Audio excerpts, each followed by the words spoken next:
Hello, thank you for joining me. So I'm told September is Self-Improvement Month, and the aim of Self-Improvement Month is to encourage us all to take a good look at ourselves, at our own lives, and see what we can improve. Now, clearly that's a good aim and one that should be applauded. However, I feel that we can all fall into a complacency trap, and it is all too easy to put things off that we know we should be doing. More exercise, eat better, get out in nature more, shout at the kids less, drink less alcohol, drink more water, etc., etc.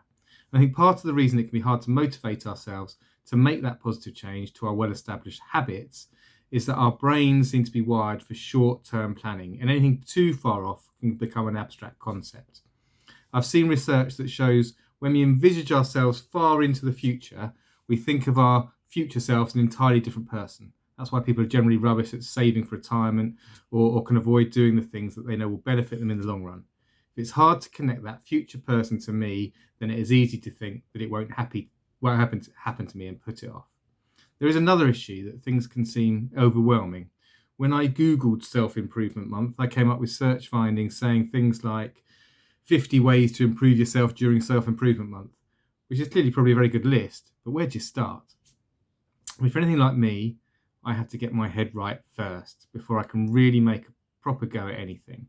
So I thought I'd share the 5 simple questions that a coach once got me to consider and which I now ask myself on at least an annual basis to help me plan what I need to be focusing on. There's no need to change your diet or join a gym at this stage. Just take the very important hour out and consider the following questions. That's it. You can do it with a coffee. You don't need to even leave your desk. So question 1. What is really important to me, both in my career and my life? Make a list or 2 lists, one for your career and one for your life.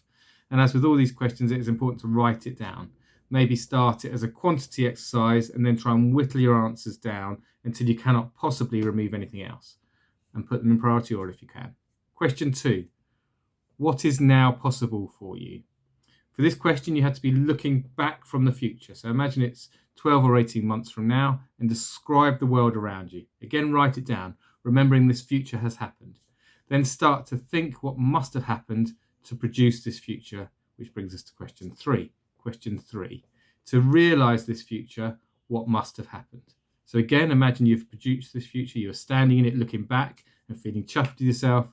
But what must have happened by then, by that 12 or 18 months out to create it? What are the milestones? Write them down and make them SMART. So specific, measurable, achievable, realistic, and time-bound. Who did you engage? In what? By when?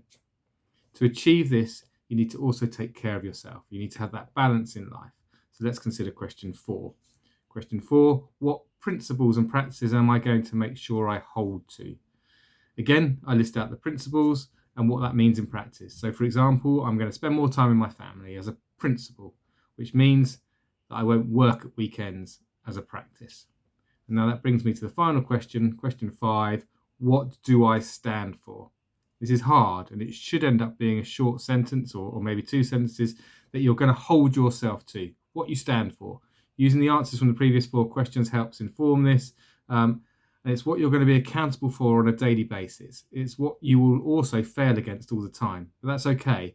It should be your constant reminder of who you're trying to be, and you can constantly test yourself against your stand and adjust accordingly.